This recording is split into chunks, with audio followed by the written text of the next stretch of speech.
Your 65th Annual Youth Governor, Jackson Hasty.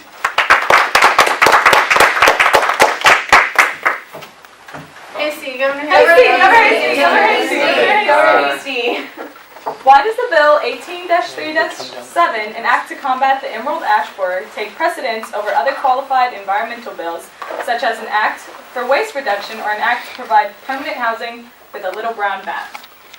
Because that one has a personal connection for me. Growing up, in my backyard, there was this very big ash tree. It must have been 100 feet or more.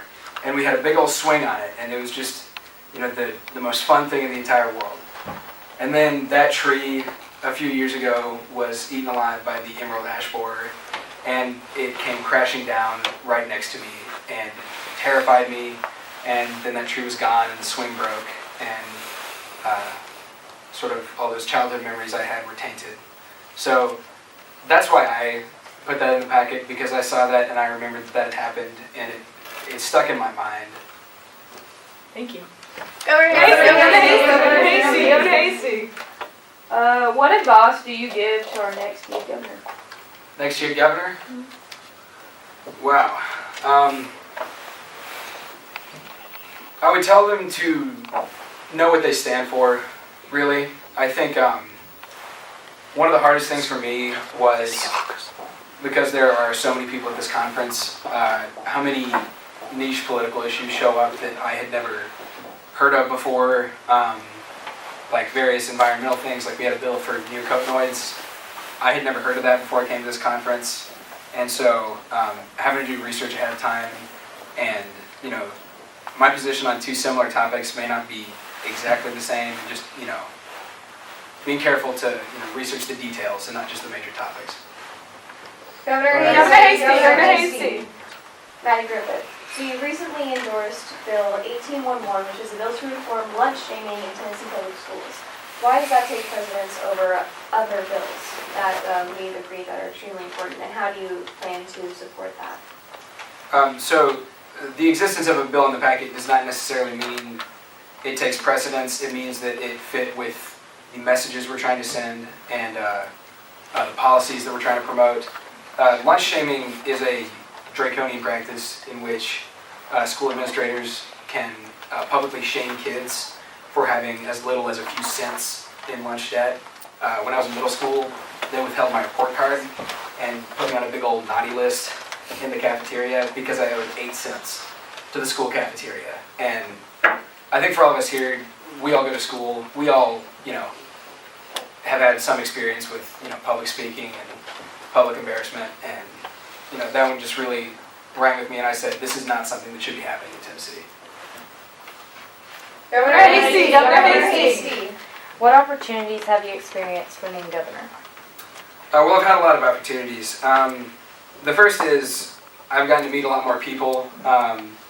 Since I've been here, this conference, I realized that I was recognizing a lot more people than I ever have, and people that I'd known, because I've been in how many different chambers. I did get to go to DC with the YMCA and lobby in Congress for some of their priorities. And I got to talk to the entire Tennessee congressional delegation and talk to them about things that the Y wants to promote, and mostly philanthropic work. And that was a great opportunity. I did get to meet Governor Haslam. I think that was great, and I got interviewed for Channel 2. So I think that's my first time being on the news. Governor Hasty. What are your viewpoints on the Red Senate bill, an act to ban the death penalty in Tennessee? An act to ban the death penalty in Tennessee. I support it. Governor Hasty. What is the one bill that if you passed it, you wouldn't be upset if the rest of your bills didn't pass? Well, I'm happy to announce that that bill did pass, and I did sign it into law, and that's an act to create automatic voter registration.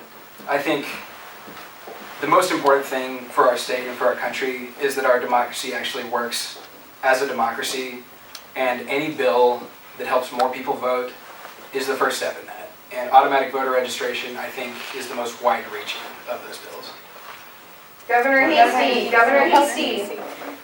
After youth in government is over, how do you plan to advance your political career? Well, for starters, I'm going to college, and obviously I'm going to major in political science, but I think the road going forward after that totally depends on what the atmosphere looks like when I graduate and the sort of political world we live in. I plan to keep volunteering. I plan to keep, showing up for campaigns and rallies and everything like that. And I don't think that's going to stop as long as we, still have the right to free speech. Governor Hasty, Governor Hasty. How long did you spend preparing for this conference? I think that depends what you would consider preparing for this conference. In a sense, I think I've been preparing for this since freshman year when I heard Tyler Dorr give his opening speech, and I decided that I wanted to run for governor. But in the direct sense, I started writing my speeches and I started thinking up, what I wanted to promote several months ago. And as far as really preparing and connecting with my governor's cabinet, that was when the book came out. The day that it was released, I got really involved and I made a group chat and I, started preparing for a dozen different things that I thought could happen. Governor Hasty, Governor Hasty. The sponsored bill 18-6-2 in Red House is to amend the TCA and equal opportunity. Do you think this is enough or will be effective enough to address workplace equality? And how many employers do you know have 2 to 7 employees?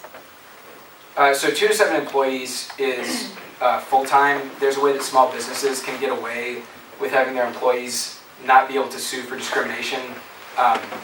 Obviously, I don't think this bill is going to end discrimination in the workplace in any capacity, but it does broaden the availability for someone to actually report discrimination.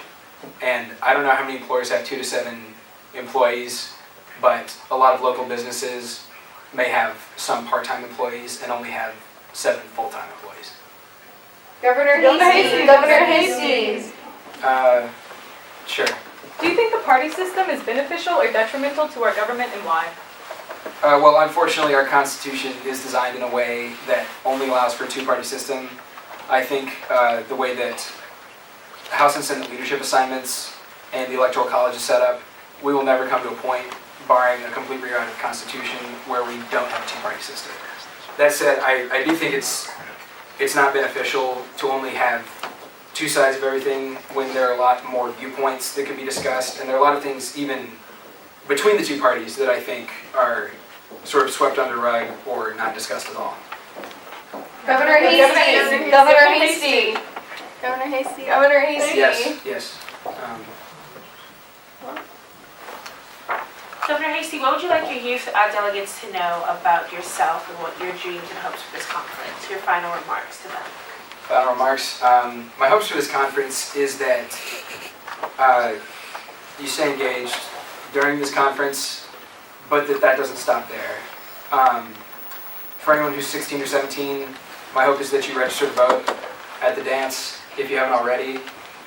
And I hope that everyone stays active in politics, even if you don't do anything remotely political related in your career. I just really hope that everyone votes in every election. I hope that everyone, contacts their representative or their senator, and that everyone, just stays engaged. That the closing ceremony on Sunday is not the end of all this. That's my hope. Thank you.